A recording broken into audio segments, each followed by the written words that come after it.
नमस्ते मेरे प्यारे विद्यार्थियों और वो लोग जो नियमित रूप से इन वीडियोस को देख रहे हैं और मुझ तक अपनी सद्भावनाएं और रिव्यूज़ पहुंचा रहे हैं। आप सबका इस YouTube चैनल पे स्वागत है। बीए फाइनल के फर्स्ट पेपर में मौन निमंत्रण कविता जो कि सुमित्रा नंदन पंत द्वारा रचित है उसको हम पढ़ रहे हैं। सुमित्रा नंदन पंत छायावाद के 4 प्रमुख स्तंभों में से एक मजबूत स्तंभ है। जयशंकर प्रसाद, निराला जी, पंत जी और महादेवी वर्मा, ये 4 विभूतियां हैं जिन्होंने छायावाद को पुष्पित और पल्लवित किया। प्रकृति के सुकुमार कवि कहलाते हैं पंत जी। इनकी कविताओं में प्रकृति चित्रण की जो खासियत है उन पर मैंने सेपरेट वीडियो भी बनाया था और जब इनकी नौका विहार कविता पढ़ाई थी तब भी इनके बारे में मैंने उस कविता में परिचय दिया था। अगर सिलेबस के हिसाब से सिलसिलेवार आप सारे वीडियोस देख रहे हैं तो आपको परिचय मिल ही रहा है। तो बात हम करते हैं मौन निमंत्रण कविता की। छायावाद की कुछ अन्यतम विशेषताएं हैं। सौंदर्य के विविध आयाम, उसमें स्त्री का सौंदर्य, पुरुष का सौंदर्य, प्रकृति का सौंदर्य, वेदना की अनुभूति, वैयक्तिकता, पलायनवाद भी कुछ लोग जोड़ देते हैं, हालांकि मैं उससे सहमत नहीं हूँ।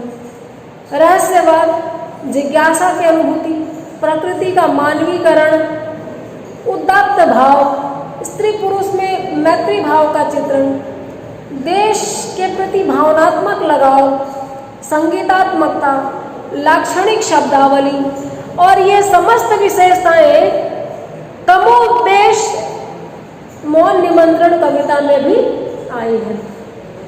पहले मैं इस कविता को पढ़ूंगी क्योंकि जहाँ से हमने छोड़ा था रोबोटिक तरीके से वहाँ से उठाना मेरे लिए संभव नहीं है। फिर पढ़ने के बाद जहाँ से हमने छोड़ा था, जहाँ तक करके छोड़ा था, उसके आगे का हम अर्थ स्पष्ट करेंगे। स्तब्ध ज्योत्सना में जब संसार चकित रहता शिशु सा नादान, विश्व के पलकों पर सुकुमार विचरते हैं जब स्वप्न आजान। न जाने नक्षत्रों में कौन निमंत्रण देता मुझको मौन, सघन मेघों का भीमा आकाश गरजता है जब तमसाकार, दीर्घ भटका समीर निश्वास प्रकट झरती जब पावस धार। न जाने तपक तड़ित में कौन मुझे इंगित करता तब मौन, देख वसुधा का यौवन भार गूंज उठते हैं जब मधुमास, विधुर उर्के से मृदु उद्गार कुसुम जब फूल पड़ते स्वच्छवास। न जाने सौरभ के मिस कौन संदेशा मुझे भेजता मौन, क्षुब्ध जल शिखरों को जब बात सिंधु में भरकर फेना आकार, बुलबुलों का व्याकुल संसार बना विधुरा देता अज्ञान। उठा तब लहरों से कर कौन न जाने मुझे बुलाता मौन, तुमुल में जब एकाकार उड़ता एक साथ संसार, भीगु झिंगु कुल की झनकार कपा देती तंद्रा के तार। न जाने खद्योतों से कौन मुझे पथ दिखलाता तब मौन, कनक छाया में जबकि सकाल खोलती कलिका उनके द्वार, सुर भी पीड़ित मधुरों के बाल तड़प बन जाते हैं गुलजार। न जाने ढुलक ओस में कौन खींच लेता मेरे दिल मौन, बिछा कार्यों का गुरुतर भार दिवस को दे सुवर्ण अवसान, शून्य सैया में श्रमिता पार जुड़ाता जब मैं आकुल प्राण। न जाने मुझे स्वप्न में कौन फिराता छाया जग में मौन, न जाने कौन आए दुतिमान जान मुझको अबोध अज्ञान, सुझाते हो तुम पथ अनजान फूंक देता छिद्रों में गान। अरे अहे सुख दुख के सहचर मौन नहीं कह सकता तुम हो कौन, एक अज्ञात अनंत अनिवर्चनीय अमूर्त सत्ता के प्रति जिज्ञासा का भाव इस कविता में व्यक्त हुआ है। एक पावर, एक शक्ति, कुदरत का करिश्मा, प्राकृतिक सौंदर्य, सुषमा, आप जो भी कह लीजिए, उसका चित्रण इस कविता में हुआ है। कुछ लोग ईश्वर को मानते हैं, कुछ लोग प्रकृति को मानते हैं, कुछ लोग कहते हैं कि भगवान को नहीं मानते लेकिन कुछ तो है। ये सब का मिला जुला रूप है। न मान करके भी सौंदर्य के एक विधान को माना गया है। जो कुछ भी है इस प्रकृति में है, उसके बदलते हुए रूपों में है, अलग अलग ऊर्जा स्रोतों में है। ये सूर्य जो है ये ultimate father of the earth लगता है।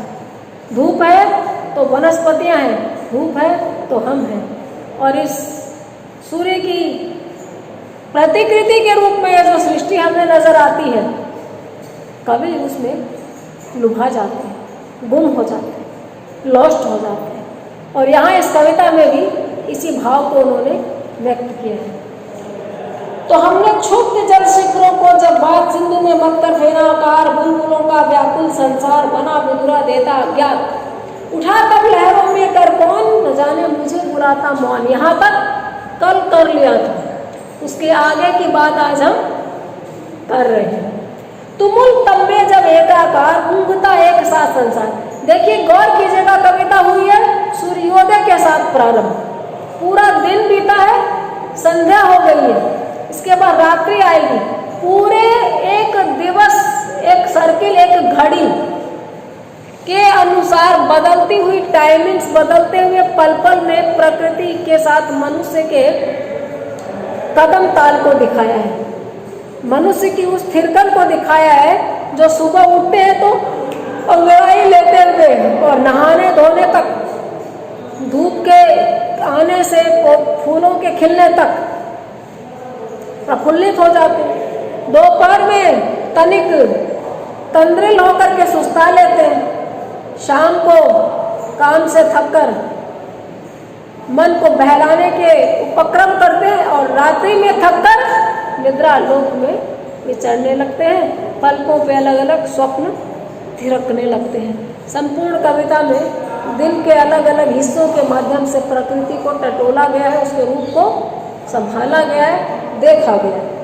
तो अब रात जब आई है, तुमुल तब में जब एकाकार, अंधेरे का कोई रंग नहीं होता लेकिन सबका एक रंग कर देता है।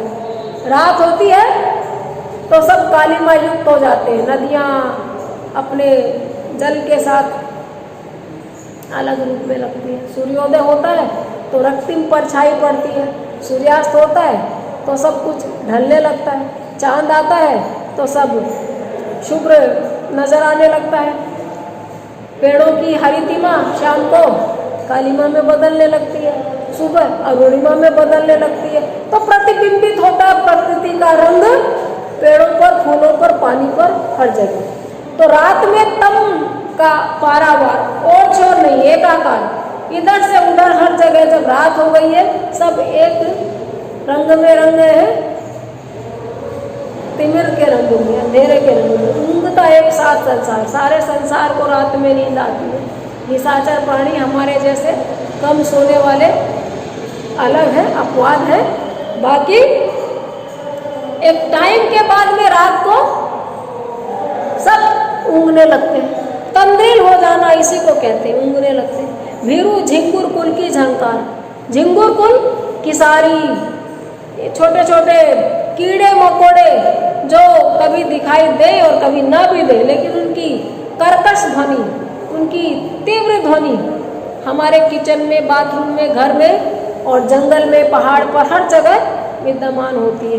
वो रात को अधिक शोर करते हैं, रात को वो ध्वनियाँ हमें महसूस होती है क्योंकि दिन भर के गौरव धंधे रात को बंद हो जाते हैं, फैक्ट्रियाँ बंद हो जाती हैं, ऑफिस बंद हो जाते हैं, तो वो आवाज़ें उस समय तीव्रतर होकर हमारे समक्ष उपस्थित होती हैं। भीरू झिंगुर डरे डरे होते हैं, वो भी पता नहीं कब किसके पैरों तले आ जाए।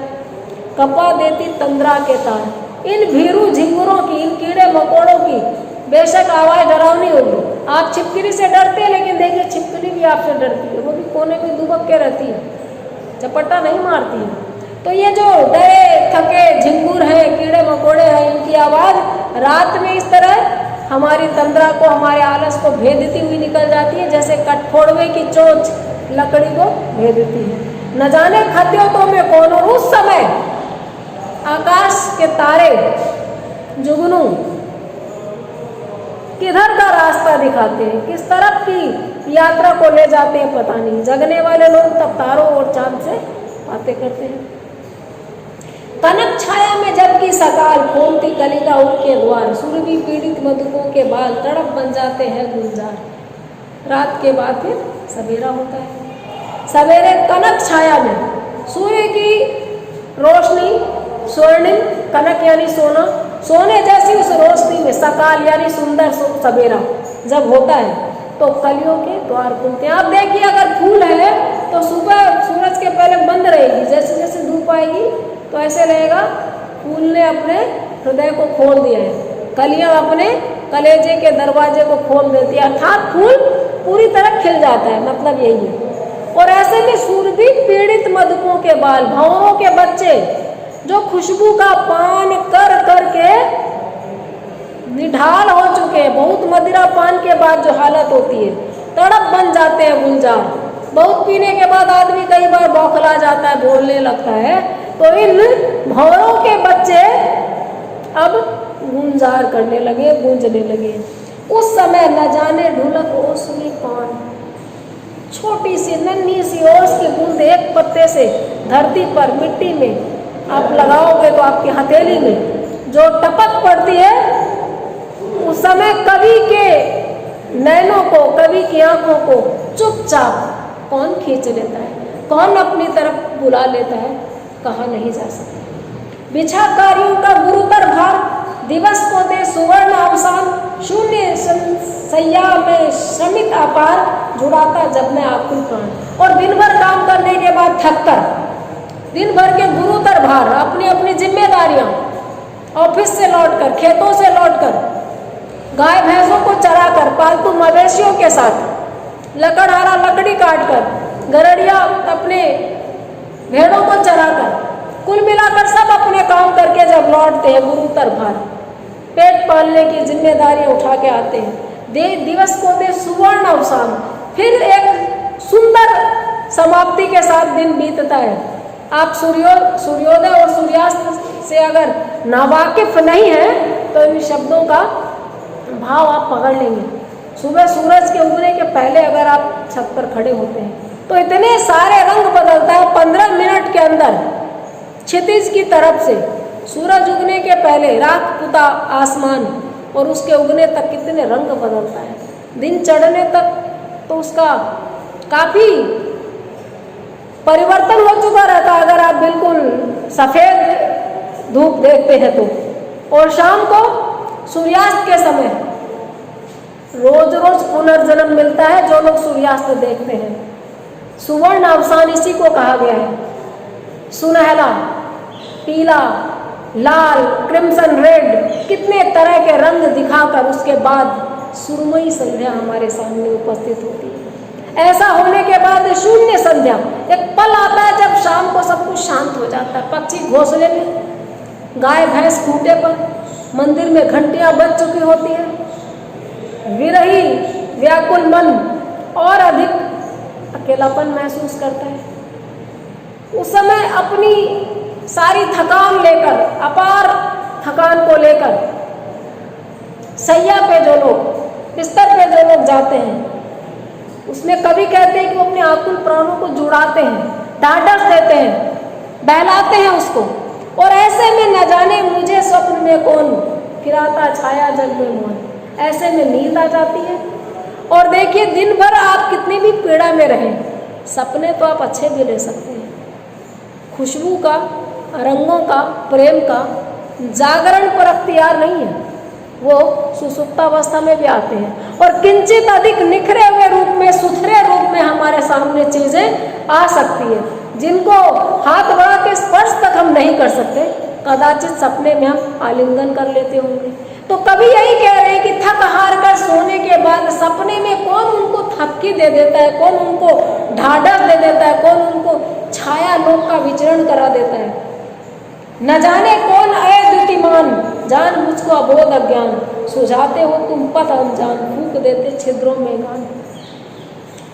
अलमाइटी गॉड कहिए या अल्टीमेट पावर कहिए, पता नहीं, प्रकृति के किस रूप को, एक शक्ति को कभी संबोधित करके कहते हैं कि अद्वितीयमान, प्रकाश के प्रतिनिधि, कौन उसको शिशुवत जानकर, कौन अबोध बच्चा जानकर उसको रास्ता दिखाता है, कवि को कोई रास्ता दिखाता है।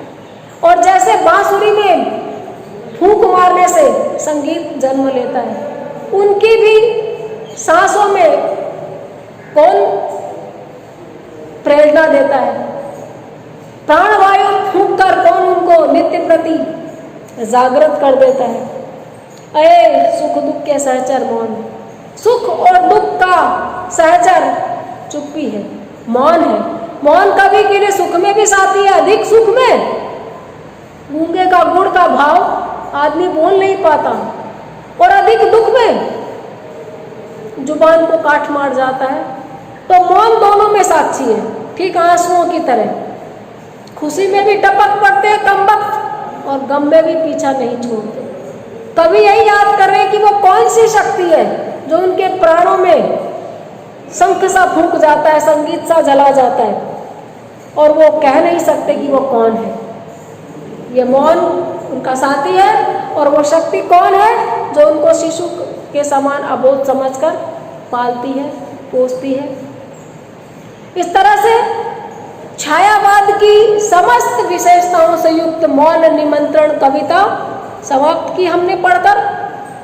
मैं आशा करती हूँ कि आप लोगों को इस कविता का पाठ पसंद आया होगा, आपको इसकी व्याख्या समझ में आई होगी, और आप एकाधिक बार इसको देख करके अर्थबोध में इससे सहायता लीजिए और अपने सिलेबस को पूरा करने की तरफ एक और कदम बढ़ाइए। आज इस कविता के समापन के साथ ये वीडियो मैं यहीं बंद करती हूँ। अगले वीडियो में किसी और कविता के साथ में हम फिर से मिलते हैं। Have a nice day.